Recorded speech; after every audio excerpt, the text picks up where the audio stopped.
Hi friends. ఈరోజు మీ అందరికి కూడా చాలామంది ట్రూ లవ్ ఎలా ఉంటుంది?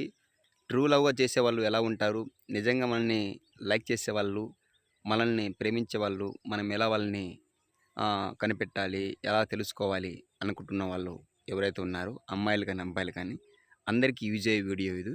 సో, ఇది మీకు యూజ్ అవుతుందనుకుంటున్నాను. అయితే ఇప్పుడు నిజంగా ప్రేమించేవాళ్ళు, ట్రూగా లవ్ చేసేవాళ్ళు ఒకేలా వాళ్ళు లవ్ చేస్తున్నారా? లేదా మన ఫ్రెండ్‌షిప్ చేస్తున్నారా? అనేది ఎలా తెలుసుకోవాలి అనుకుంటే, ఈ వీడియో ఖచ్చితంగా మీకోసమే. అయితే మనం ట్రూగా లవ్ చేసే వాళ్ళని ఎలా తెలుసుకోవాలి? ఎలా వాళ్ళని మనం గెస్ చేయాలి అంటే, ట్రూగా లవ్ చేసేవాళ్ళు ఎప్పుడు మీకు దూరంగా ఉండాలనుకోరు. సో, వాళ్ళెప్పుడు కూడా మీకు దగ్గరలో ఉండాలనుకుంటారు.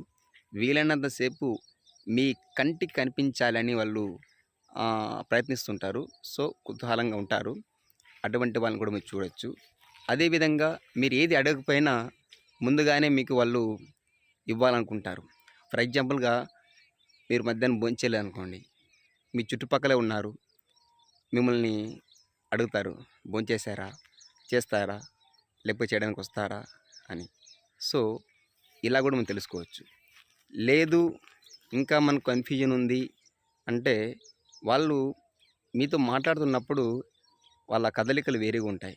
అంటే ఒక అమ్మాయి అయితే తను సిగ్గుపడుతూ తన వెంట్రుకలను చేత్తో తిప్పుకుంటూ ఉంటుంది. లేదా తన చేతులను తన ముఖం పైనే ఎక్కడో చోట తను దాచుకోవడం ప్రయత్నిస్తుంది. ఎందుకంటే తను మీ ముందు ఉన్నప్పుడు తనకు చాలా సిగ్గుగా అనిపించొచ్చు. అంటే కొద్దిగా టెన్షన్‌గా ఉంటుంది కాబట్టి అటువంటి సమయంలో ఆమె అటువంటి పని చేస్తుంది. సో, అలా కూడా గుర్తుంచుకోవచ్చు. లేదా మీరు వేరే వాళ్ళతో మాట్లాడుతున్నప్పుడు మీ పక్కలో వచ్చి నించోడానికి, మీ పక్కలో వచ్చి మిమ్మల్ని టచ్ చేయడానికి ప్రయత్నిస్తుంది. సో, అలా కూడా తెలుసుకోవచ్చు. అదేవిధంగా మీరు వేరే వాళ్ళతో మాట్లాడుతున్నప్పుడు అది లేడీస్ అయితే తను జెలస్‌గా ఫీల్ అయ్యి అక్కడి నుంచి దూరంగా వెళ్ళిపోతుంది. ఎందుకంటే మనం ప్రేమించే వాళ్ళు మనల్ని ప్రేమించాలి కదా! అందుకే వాళ్ళు కొద్దిగా డిస్టెన్స్‌ని మెయింటైన్ చేస్తారు. అదే కోపాన్ని తను 1 ఆర్ 2 డేస్‌లో మీకు వేరే విధంగా చూపిస్తుంది. అప్పుడు కూడా తను లవ్ చేస్తుందని తెలుసుకోవాలి. అదేవిధంగా మీరు చేసుకున్న డ్రెస్ కానీ, మీరు వేసుకున్న ఏదైనా షూస్ కానీ ఇలాంటివి తను నచ్చకపోతే ఇలా ఉంటే బాగుంటుంది, ఇలా ఉంటే బాగుంటుంది. సో, ఇలాంటివి మెయింటైన్ చేయండి, ఇలా చేసుకోండి అని తను ఇండైరెక్ట్‌గా మీకు సజెషన్ చేస్తుంది. సో, అలా కూడా తెలుసుకోవచ్చు. అదేవిధంగా తను మీరు ఏదైతే వర్క్ చేస్తున్నారో, సో మీరు ఎంప్లాయ్ అయితే లేదా సెల్ఫ్ ఎంప్లాయ్ అయితే లేదా పార్ట్ టైం ఏదైతే చేస్తున్నారో ఆ వర్క్ సంబంధించి టోటల్ డీటెయిల్స్ కూడా తను వేరే వాళ్ళ దగ్గర నుంచి కనుక్కుంటుందన్నమాట. కనుక్కొని అక్కడి నుంచి ఒకవేళ తనకు ఇష్టమైంది అనుకోండి పని, సో మీకు ఎంకరేజ్ చేస్తుంది.